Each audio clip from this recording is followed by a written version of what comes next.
Les amis, bonjour et bienvenue sur un nouvel épisode de Morocars. Et aujourd'hui, ça va être un Mecha Days. Aujourd'hui, je vais te parler d'un truc sympathique qui peut te servir si, bien sûr, tu fais partie de la grande majorité des gens qui aiment bien les Audi. Ce qui n'est pas mon cas, mais ça reste des bonnes bagnoles. Donc, Audi. Et tu vas me dire, on a déjà fait de la Mecha Days sur une A1. Je vais te dire non. Là, on est sur un Q5. Et là, c'est un peu plus technique. C'est vidange de boîte. Tu vas me dire, ouais, c'est le changement d'huile, c'est pas si compliqué que ça. Je vais te dire non. Là, c'est technique. Il y a un minimum de savoir-faire à connaître avant de pouvoir se lancer dans une petite tâche comme ça. Pas très complexe, mais ça mériterait quand même un peu de savoir-faire. Donc, Mecha Days. Oui, on est à l'intérieur de la grosse Bertha. Ça, là, je vais t'en reparler bientôt. Mais entre-temps, Mecha Days sur... attends, bouge pas. Mecha Days sur... tu vas voir. Sur Audi Q5. Audi Q5 30 TDI. Alors, je t'explique. Déjà, on va arrêter tout de suite une information erronée. Quand tu vois 30 TDI sur une Audi, c'est pas un 3 litres. C'est les nouvelles appellations commerciales. 25, 35, 40. À titre d'exemple, une Audi 45 TDI. Est-ce que c'est un 4 litres 5? Non. Jusqu'à preuve du contraire, le 4 litres 5 n'a jamais existé chez Audi. C'était un 4 litres 2 chez l'Audi A8. Quoique, 4 litres 5, maybe. Bon, c'est pas le sujet. Vidange de boîte sur Audi Q5. Allez, tu restes accroché. Et comme d'habitude, avant, générique. À la suite.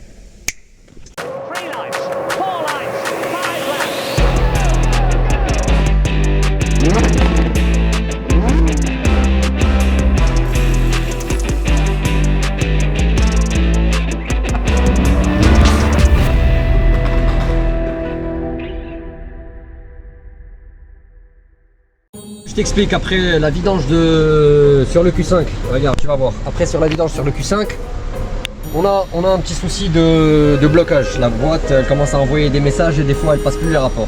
Donc le problème ne se résume pas qu'à une vidange. On va faire un diagnostic électronique en profondeur et puis éventuellement aller vers un problème électromécanique. Je te tiens au courant au fur et à mesure de la vidéo. Donc tu t'accroches à ton slip et allez la suite. Allez off. Alors que je t'explique un petit peu. Là, on va se mettre directement sous la bagnole, comme ça je t'explique de quoi il retourne, ou de quoi il s'agit. Ou une conclusion ou une contraction des deux, c'est toi qui vois. Déjà, faut que tu saches une chose. Sous les Audi, c'est pas facile de travailler. D'ailleurs, il y a du cache à démonter. Je vais t'en montrer plusieurs. Mais il y a aussi un truc. Sur certaines versions, tiens, une sorte d'araignée en métal qui fait renfort. Et là, elle est rattachée à certains trains roulants, enfin une partie des trains roulants. Ce qui est une tannée à enlever si tu n'as pas une clé à choc assez puissante pour le bordel, parce que c'est des gros écrous quand même. Et ça fait quand même chier de toucher à la régularité et à l'équilibrage et au parallélisme de la voiture pour enlever cette plaque de merde. Plus les fameux caches qui sont gorgés d'huile. Et là déjà, on a un indice, il y a un truc qui va pas. Mais bon, jusque là on était parti pour une vidange de boîte, tout ce qui est le plus normal. Donc, vidange de boîte. Et là tu vois que déjà, c'est pas aussi bien foutu que chez les ZF. Il y a un refroidisseur et c'est une boîte de chez Waage, de chez groupe Volkswagen quoi. C'est pas... Bon, celle-là, ça fait pas partie des boîtes les plus rapides du monde, hein, on est d'accord, c'est pas une boîte de Bugatti. Mais bon, pour tomber le truc, il fallait tomber les carters et tomber les comment dirais-je, les filtres à huile. Les filtres à huile, dis-toi bien qu'ils sont à l'intérieur du truc, encastrés dans le mécatronique. Donc, faut que tu sortes le mécatronique. Obscurantisme de chez Volkswagen et façon de faire assez particulière. Mais après, ils font ce qu'ils vont. Ils font ce qu'ils veulent. Ils sont chez eux, c'est leur bagnole, ils font ce qu'ils veulent. Donc, on attaque la suite. Et puis là, j'ai un éclair de génie. Je me dis, tiens, on va regarder le mécatronique. Visuellement, c'est le genre de pièce où tu peux vraiment pas voir qu'il y a un problème, parce que visuellement, il n'y a pas de problème.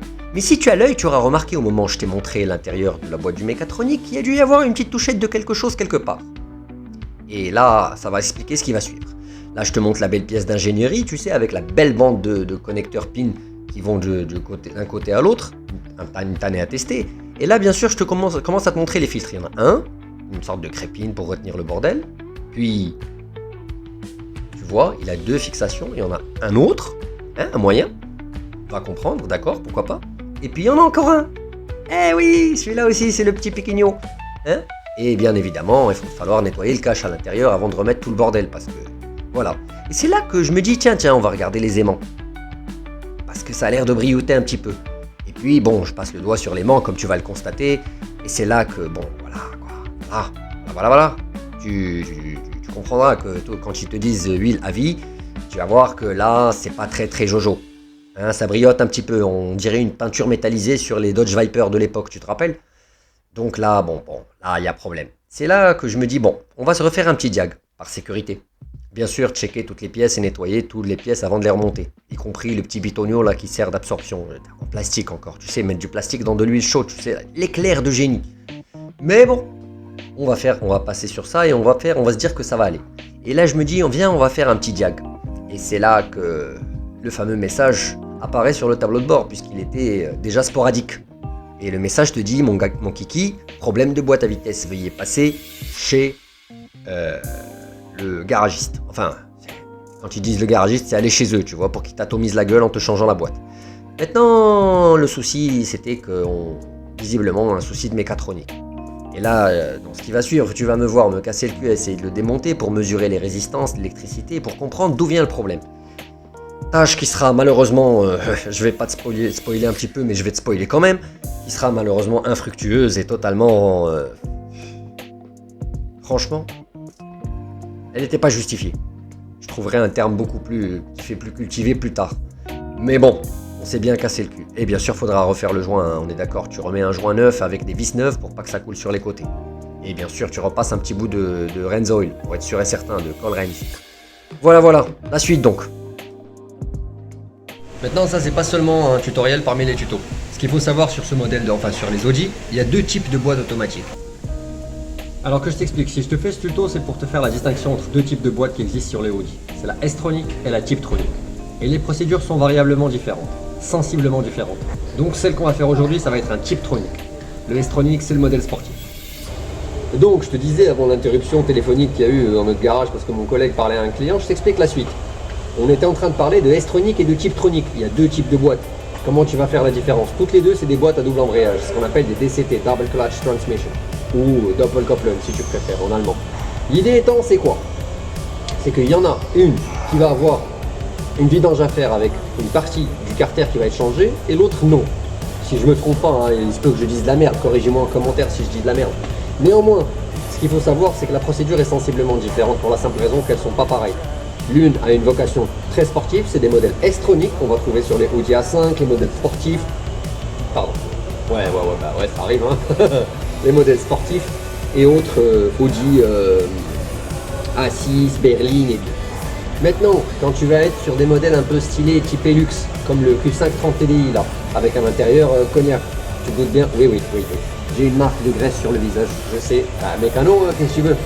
Je vais pas être maquillé, moi. Passons. Je te disais donc, sur des modèles luxueux comme lui là, tu vas avoir tendance à avoir ce qu'on appelle des boîtes Tiptronic. Elles vont avoir, c'est des boîtes robotisées tout autant. Néanmoins, c'est des boîtes qui ont une vocation à avoir le même comportement que des boîtes à convertisseur de couple, avec un peu plus de confort et de fluidité et de souplesse au moment de l'utilisation des amorces de démarrage, etc. Donc, pour pas faire trop long, je pense que tu as compris. Et oui, ce que tu vois derrière moi, c'est notre logo. C'est le garage Pitstop. Tu vois, Prestige Performance and Car Service. Tu t'en rappelles si tu as besoin de quoi que ce soit à Casablanca, c'est Pitstop. Tu tapes ça sur Google et tu vas trouver. Allez, la suite. Bon, je t'explique, on vient de recevoir les pièces. Je vais te montrer ce que c'est, comme ça tu sais comment on procède. La procédure, ça sera après. Maintenant, je te montre les pièces. Regarde, le filtre, tu vois, hop, ça correspond au petit. Ok. Le gros filtre, tac. Et bien sûr, ce qui est hyper important, le réservoir tampon pour le carter. Et bien sûr, le carter, on va le garder hein, parce qu'il a l'air en bon état encore. Et le joint qui va bien. Donc là, on va passer à la phase de nettoyage du carter, comme tu vas le constater. D'ailleurs, je vais te montrer ça tout de suite. Regarde, je lui ai passé un coup de WD-40, tu vois. Là, il va partir en lavage, on va bien le nettoyer, on va extraire le joint, et puis je te montre ce qui va se passer dans la suite. Allez. Bon là les gars, je vais être grand seigneur et je vais vous épargner, allez, je vais me mettre dans la peau du monteur. Je vais vous épargner la lenteur du bordel du truc, de l'analyse de l'électricité qui passe ou qui passe pas à travers les fameuses pins de merde. Et puis on va passer à une partie plus sympathique et beaucoup plus agréable que je vais te faire un petit accéléré pépite où tu vas voir le remontage fait par mon collègue Mustapha qui fait ça très proprement. Bien sûr en respectant le torquage des vis pour pas aller défoncer le truc qui est en aluminium. Je te rassure, comme je t'ai spoilé tout à l'heure, effectivement on a changé de mécatronique parce que ce putain de mécatronique ne marchait pas. Et je me suis rendu compte que c'est la bande magnétique où il y avait un putain de problème d'actionnement électronique obscur. Et tu me connais moi et l'électromécanique, on n'est pas très potes tu vois. Surtout que je veux me lancer sur un projet avec faisceau maison, je sais pas comment je vais faire. Mais bon, quand ça sera le moment, je t'en parlerai. Maintenant, je te laisse apprécier ces belles images en accéléré, et puis je te referai peut-être une petite intervention plus tard ou pas. On verra. Ça dépend du style de l'épisode. Et puis je te laisse observer tout ça. Allez, la suite.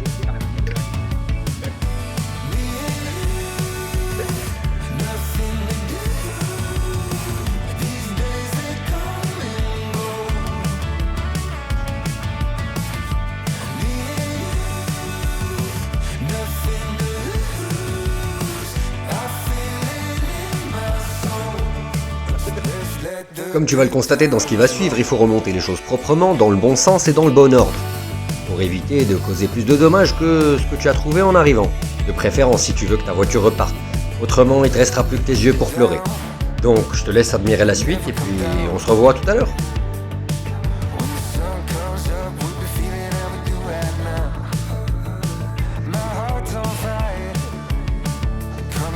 Là, on va se faire le remontage vite fax bien fait. Comme ça, tu vois ce que ça donne. Et puis, je te laisse admirer la suite. Allez, à toutes.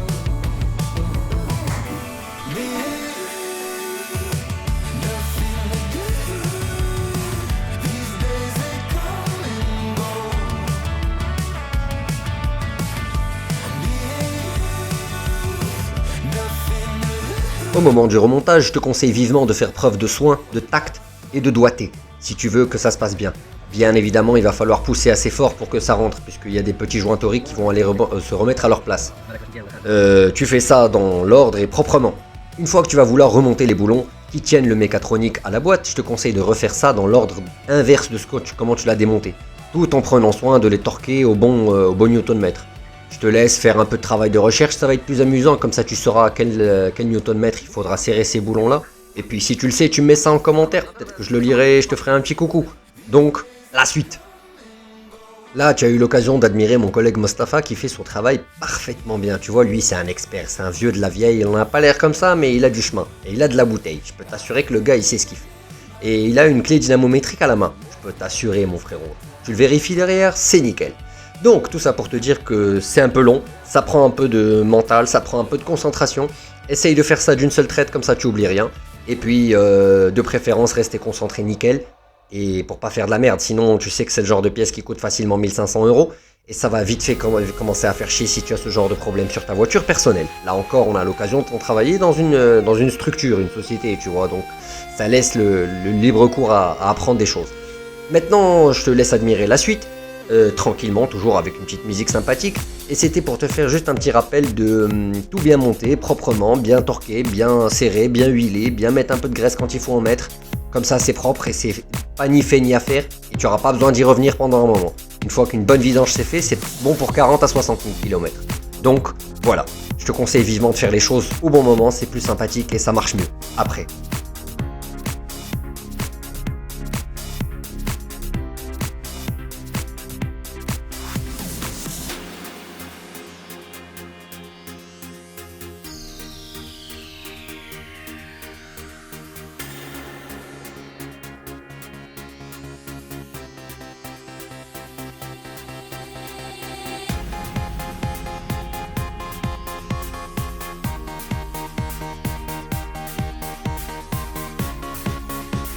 Dis-toi bien qu'en cours de chemin, il y aura toujours des petites galères, des petits trucs chiants et des trucs qui sont compliqués à remonter, vu que tu les as démontés déjà de manière compliquée.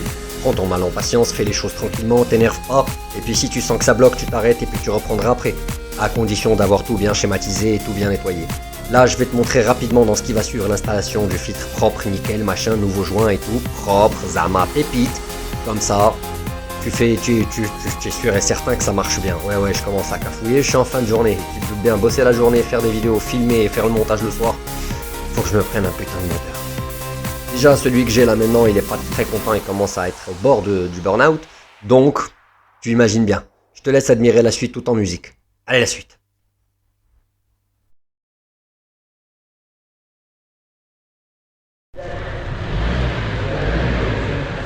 Voilà, comme vous constatez, là le carter il a été remonté, on va le visser et puis après on va mettre de l'huile. Là il faudra faire attention, il y a un petit tube en caoutchouc, enfin en plastique, qui va faire la jonction entre le carter, l'intérieur du carter et le réfrigérant d'huile de boîte. Je t'explique, ça c'est les données techniques de la boîte qui nous concernent aujourd'hui. Et puis on va aller se renseigner sur ces données-là pour voir quels sont les relevés télémétriques de cette boîte. Et pour s'assurer que tout fonctionne correctement. Voilà mon bon ami, comme tu peux le constater là, on a fait le diag, on a fini. On a calibré tous les paramètres, y compris les EPROM, les embrayages, la vitesse de rotation des arbres. Et puis voilà, tu vois, il n'y a aucun indicateur de défaut sur le tableau de bord, donc ça a l'air bon. Comme je te le disais, aucun indicateur de défaut sur le tableau de bord, donc automatiquement la voiture a l'air de rouler correctement, les passages de rapport se font bien, la boîte est très silencieuse. On a refait un calibrage du niveau d'huile et de la qualité de l'huile. Ça a l'air correct, ça a l'air pas mal. Et puis écoute, globalement je te reviens une fois que c'est verrouillé, qu'on est sûr et certain que tout fonctionne et qu'on est prêt à rendre la voiture à son propriétaire. Ou du moins son locataire pour être précis. Allez, je vous reprends dans la suite. À la suite mon gars. Je te rappelle quand même un détail important. Dis-toi bien qu'une fois que tu as fait ça, la procédure de réinitialisation, tu dois passer tous les rapports de la boîte pour être sûr que tout fonctionne. C'est-à-dire le N, le R, le D, le S, et y compris les palettes au volant, comme tu peux le constater ici, ces petites palettes là qui sont là. Tu les vois? Donc automatiquement il faut tout essayer, comme ça tu es sûr et certain que l'huile est allée remplir tous les petits conduits et qu'elle se balade en ayant la possibilité de passer à travers tous les solénoïdes et que la pression est bonne. Tu vas avoir une bonne centaine de paramètres à vérifier sur les boîtes Audi parce qu'elles sont un peu chiantes. Mais globalement voilà quoi, une fois que tu sais faire et que tu as refait, je vous cache pas qu'on a eu le souci où elle s'est mise en défaut et elle a refusé de passer quelques rapports. Ça c'était un problème de calibrage de pression. Excuse-moi, je baisse mon téléphone parce que comme tu le sais, je te fais une vidéo là, tutoriel, mais on est quand même sur la voie publique. Donc tu te doutes bien, il y a des keufs. Et puis quand il te voit te balader avec ton téléphone en train de faire des vidéos, eh ben, tu te doutes bien qu'il va vouloir te la mettre. Donc tu t'accroches à ton slip, tu fais les choses correctement et tu restes discret même si tu veux faire des vidéos pour nous partager ce que tu sais faire. Allez, la suite. La voiture elle est nickel. Mon collègue il a essayé, il a validé mes résultats, donc la voiture est nickel. Ça c'est un travail de pro. N'oublie pas, tu t'abonnes, tu partages et puis c'est pit stop. Allez, la suite.